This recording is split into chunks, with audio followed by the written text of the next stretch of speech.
Hi, I'm Lauren Melber with the Unlimited team. I run a team at Chubb Aubrey Leonard Real Estate.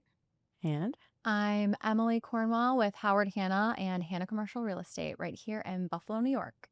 we do this podcast purely for our own enjoyment. Em and I just like talking anyway, so figure we may as well share some of the funny real estate stories and things that happen in our day-to-day, and stay in front of our audience at the same time. It's always a good time. Very entertaining. It is. And if you want to support us, subscribe, like, follow, share our stuff. All of that would be incredible. Thanks for watching. Thank you. Okay, so tell me about your day so far. I don't even want to tell you about my day. I'm just going to take a second to... Do you practice box breathing? I have practiced it, actually. I've been researching breath awareness meditation for the last year. That's true. We talk about this all the time. I need to... See, I feel like I need to be in a quiet environment when I'm worked up. And the thing that works me up probably the most outside of like pet peeves in real estate, which I think we talked about last time, is road rage. And I don't know if you have road rage, but being on the road 24/7 makes me infuriated with every other person around me. But I also try to remember, like, what if their grandma just died? Or what if they have a cake in the back seat and that's why they're going 20 and a 40? That's a good place. But there's no excuse to turn out in front of somebody and then drive slow. No turn signals That bothers you? at all. Yeah, it bothered me on my way here. Wonder who doesn't have road rage. And if you're on the road for like 10 consecutive hours or just constantly in your car, you don't have enough food or caffeine or time to sit and be for a second or break Stretch. for a second, then that's all going to get irritating for sure. Do you have time to listen to your radio? Yeah, no, I do. You do? I definitely listen to music. Why are you only on calls I'm when you're driving? only on calls, it feels like. That's what I thought. I was gonna approach your car and I was like, Lauren's on a call. Just telling somebody what's what. No, I was just doing my makeup because I was late because it's The not... people on the road. No, the people on the road were fine today. Well, they were a little... No, I honked at a goose. I honked at a goose because get out of my way. I'm sorry. You guys have all the land. Maybe. We have the road. We only have these streets. This is partially why because I'm trying to cram so much into my day, why, like, one of my top love languages is acts of service. Okay. I was curious what yours Take is. something off of my plate. Okay. Do you know yours? I can assume. And I actually just changed it the other day. You just changed it on your own? I was considering it. I think it's quality time. Thought it was physical touch. Did you ever take the test? Yeah. You did. I definitely thought it was physical touch. Words of affirmation, I mean, of course, I like compliments just like anybody else for the most part. But I think it is quality time. What's the other one? Gifts.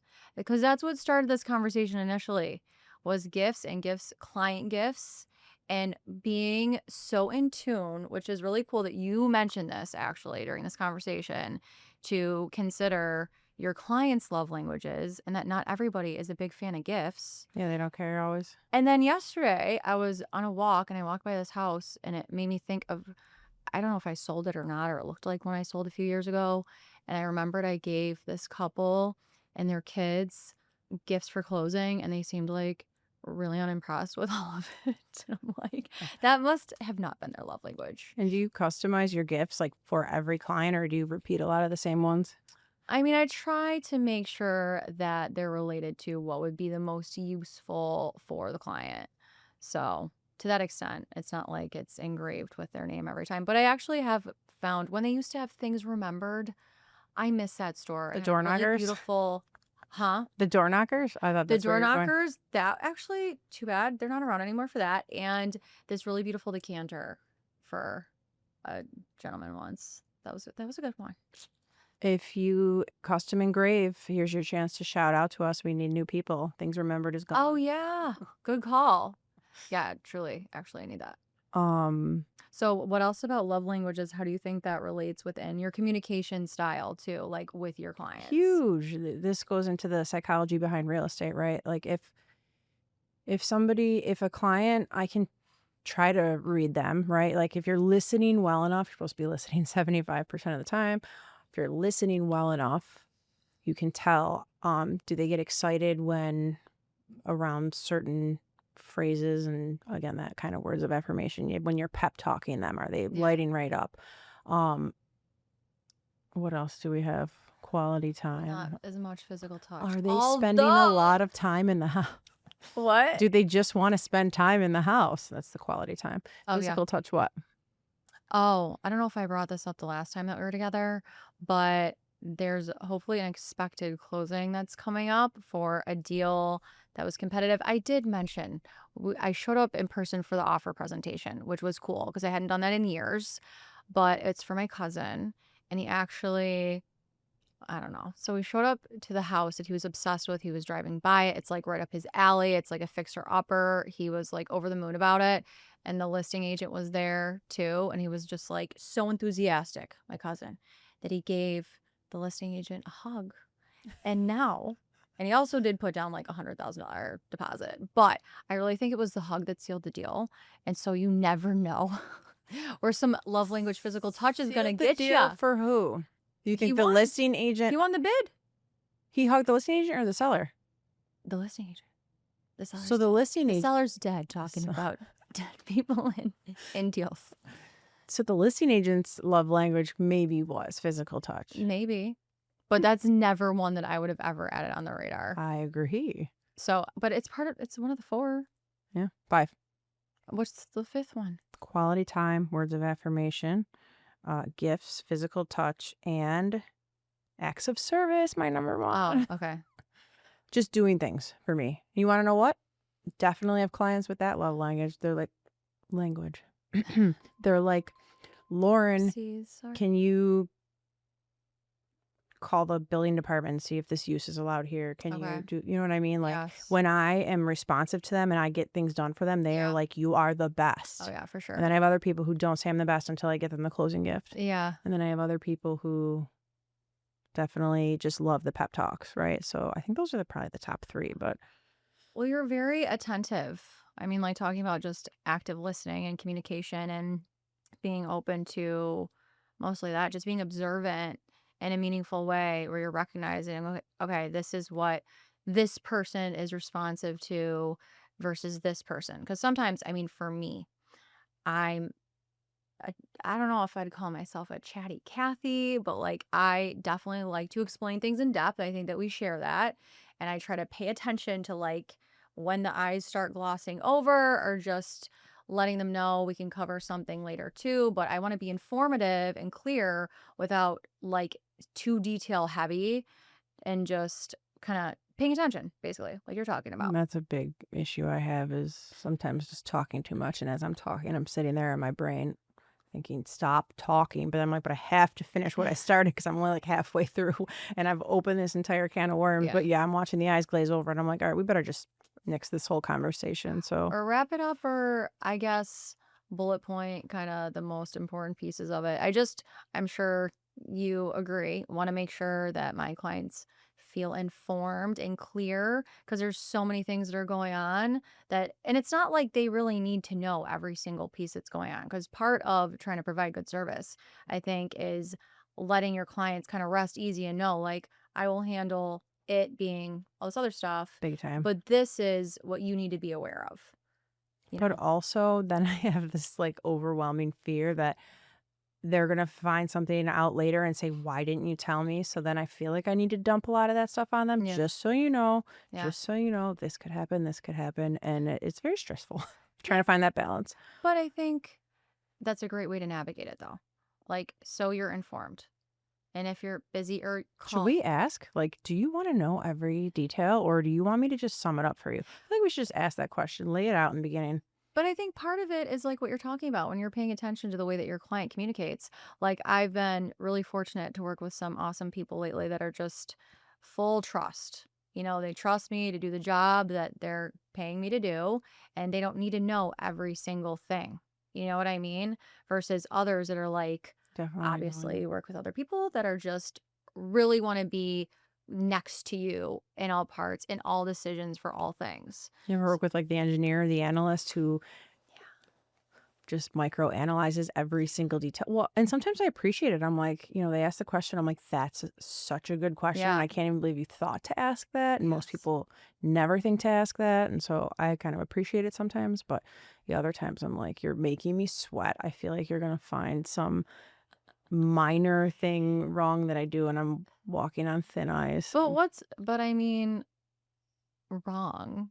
You're showing up and you're trying to do the best work possible for whomever you're representing. And so, I just call it teamwork at that point. Like, you wanna be doing this yourself, but then you bring me in, so we're just gonna do it together. that's smart. Yeah. I remember, I don't know, I think it was even before COVID and it was still like really competitive.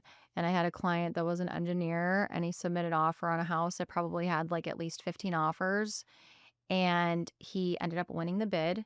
He had an inspection on it too. And when he submitted the PINA, there were literally, I'm not kidding you, I don't remember how small the print was on the dock, but it was Before the continuation page? 15. They probably had it. Oh, It was probably on the continuation page, that it's still small print. small. It was like 20, 15 to 20 different items. And I Small. just had every single thing that you could possibly ask The for. whole report. Yeah. But they did it. They did the work. It was insane. But he was an engineer. Yeah. So that's really the point of the story. Yeah. So. Toughie. Have you ever had anybody die during a closing process? Yes, I have actually. I feel like last year, 2 in 1 week, I think. What? Where my client was the buyer who just casually texted me in the middle of the day, "Hey, the attorney told me the seller died." And that was it. And then she didn't say anything after that either. So just like, okay, we'll figure this out. And then we did. We did not close on Was that your house. buyer? Yes, it was my buyer. It wasn't my seller. Oh, and Thankfully. so they couldn't. Are they not obligated to close? I guess not, because the seller Well, can't sign, or the of estate course, could? they're Let's with, delay it yeah, at a minimum. probate, all the things that need to happen Yeah. in that situation that would have pushed us out, I think, another 60 days. But she was anticipating moving in, I think, in the next like 2, 3 weeks.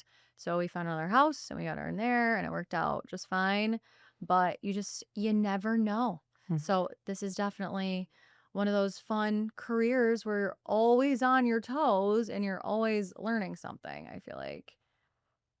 Yeah, I'm thinking about some crazy stories related What's to your me. favorite? What's your one that you use as like the example? I mean, I'm sure there's plenty, but The like your example around go-to, what? For like top tier wild.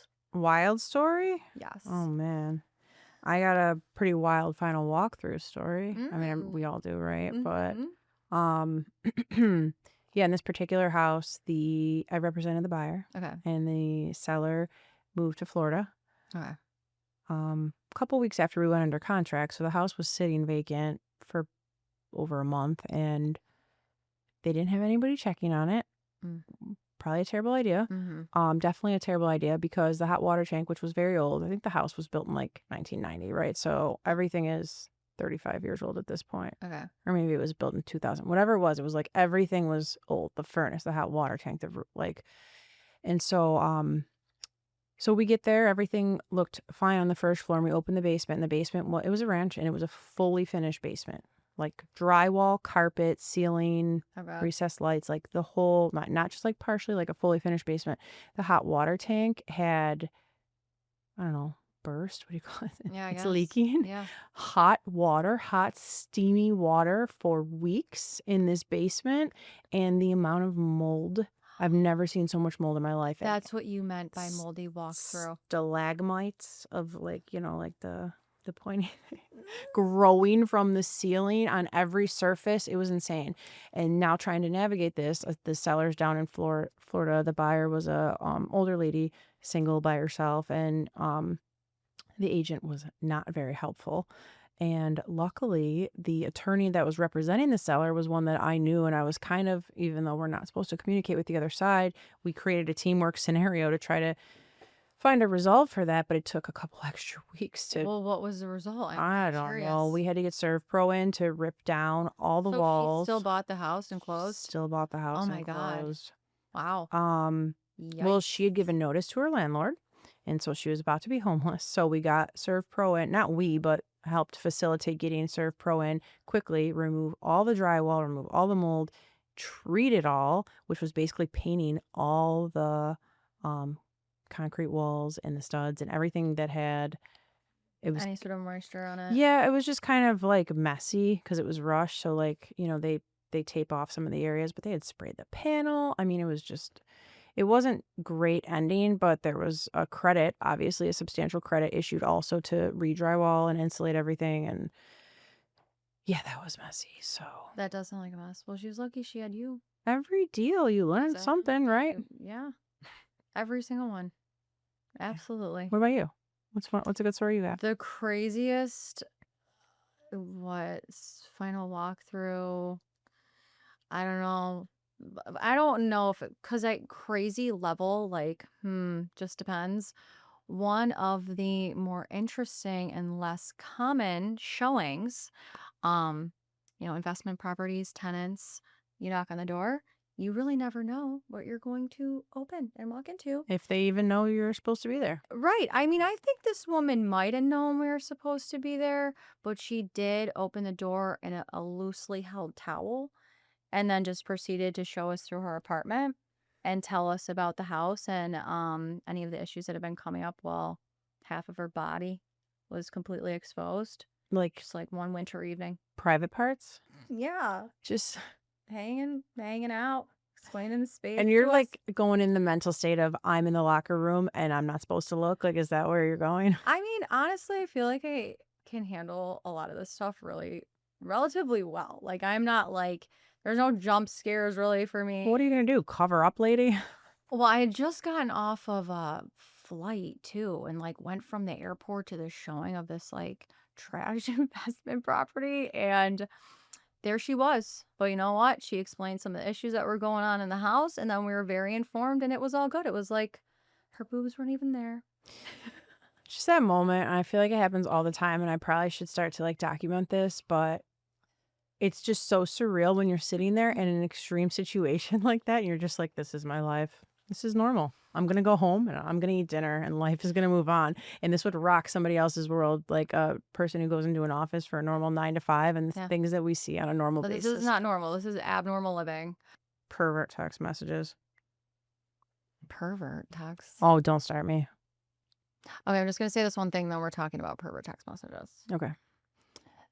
This was an example of where, I don't know about Twilight Zone. I think that sounds dramatic. But when you're on a listing appointment, for instance. Twilight. Yes. Well. That's a real moment. To an extent. You tell me the way that you handle this. Okay. So it was a referral. A residential agent brought me to meet with a referral from her client. And this gentleman wanted to sell his building. We walked in together. It was my first meeting with her. We sat down with the owner. And we were discussing, what his expectations were and price point. So walked in with a number, did my research, prepared a whole, I guess like a casual presentation for him. And his number was 2 million, which was about 1.3 million at least over what I was going to say would be a good number to start at, given I won't even use that many details at this point, but just particulars that maybe wouldn't have been the most relevant to sell. And that's when you're just like, I thought I was going to list this space, but it looks like we're pretty far off. And that's a little bit, I don't know. That's your Twilight moment? Is that? I mean, to an extent. I just didn't know if you were finishing with something Yeah. else. So, yeah, I usually just be like a lot of questions at that point to get Yes. them to answer and say Yeah. the things that I want to say, which is, and yeah, I think you were starting to say that, like, how did you come up with that number, right? Like what, and then you start What to hear. improvements have you done to the building since you bought it 20 years ago? Yeah. Cut the lawn. Oh, okay. That's worth at least 200,000 right there. $500,000 if you ask me. Oh, man. So whatever. I don't know. Just like going into things. And I feel like when we're making a comparison to 9 to 5ers or just people in different industries where That's there's a a certain challenge to me, though. level of what you're anticipating. Yeah. But we get to continue to learn that like anything goes and you just don't know what you're walking into. So you get to have fun in it though too, because sometimes it's like, okay, I was a little bit uptight about this. I didn't know what direction it was going to go. And obviously this person is maybe insane. And so I don't have to take it as seriously. Just provide, Yeah. my honest input and then we can see what happens. You Yeah. know what I mean? Yeah, like working with somebody for like 3 years and then they rent or, like, I don't know. Eddie always says he has to. I have to have support at home telling me, Yeah. you win some, you lose some. Thank you, Eddie. Yeah, but you win plenty and obviously Well, that's yeah, come there's with a lot of L's. the times where you get a call and it's like, hey, can we go see this house today? And they offer on it and they get it. And you're like, that was amazing. Yeah. That makes up for the one Yep. where I worked with them for maybe 2 years and we put in 20 offers before we got it accepted. Like it does Yeah. balance out and you gotta be willing to Take it on the chin. and persevere and Absolutely. other things that you deal with that I don't think people understand.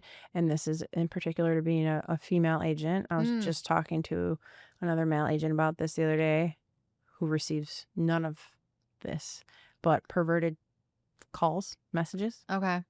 I mean, What's that looked like for you?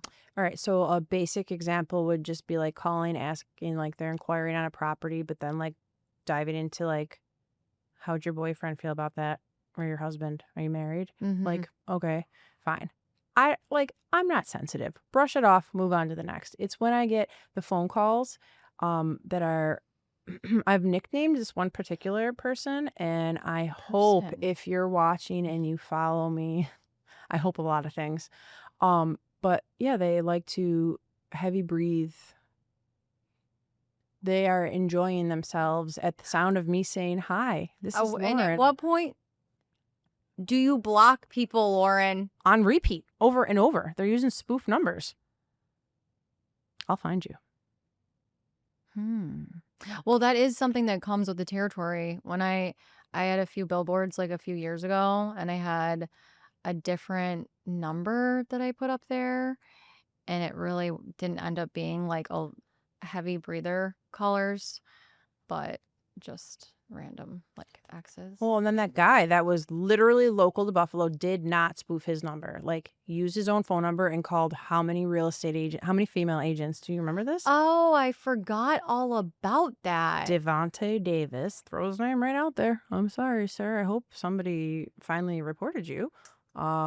And not the Did we have a Devonte Davis who is a realtor, spelled differently, different person altogether. Okay, I'm glad that you mentioned that because I was like, that sounds familiar. That is clarified. No, he would just throw sexual innuendos into his messages. He would act like a viable lead. Do He we got talk about this before? pre-approved. He got pre-approved.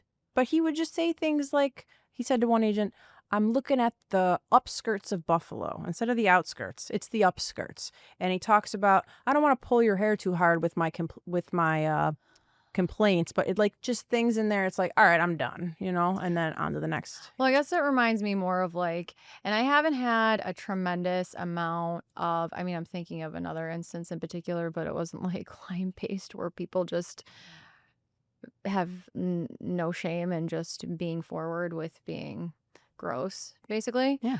But just in other instances where it's become, again, like you don't know what you're walking into, but you can gauge, okay, if you're actively listening, if you're paying attention, if you can gather like the seriousness level of whomever your prospective client is going to be or who you're trying to work with. Like, and I think I brought this up before, but a gentleman that was like, you get these type of people where they're heavily relying on you for a lot of details, for a lot of things. This guy was like within this particular, it wasn't even a radius. It was just like block by block in an area in the city of Buffalo, which I understand, price per square foot. Just all these like particulars that he was asking for later in the day. And it's my own fault because this is like a twofold thing. When there's this willingness, like we're talking about, to get you the answer, get you whatever you need as soon as possible so that there's no room for you to like complain or like me to disappoint or whatever it might be. However, going to the wall, doing the thing, trying to like get stuff done, submitting offers, I think, very talkative, like walking through these houses, going on and on and on. And then at the end of it, he wanted to tell me how I just wasn't doing a good enough job for him. And then he invited me to his office so he could more thoroughly tell me that he wanted to fire me for not doing good work. And I was just like, that's the type of stuff. Like, okay, you can text me about whatever other stuff, my outfit or things you're thinking about doing or whatever, like you're talking about with the creepos. But I think it's really when you're going to question the quality of work that I'm trying to deliver to you, taking up That's my where M's time, offended. She's like, absolutely not. and then try to invite me to your office to sit me down. Like, no.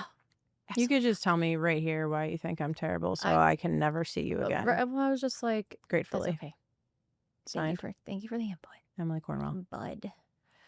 So anyway, we're on fire today. I knew that road rage That road rage and the really. Celsius, You're Celsius. it served I think I can use a Celsius. for sure.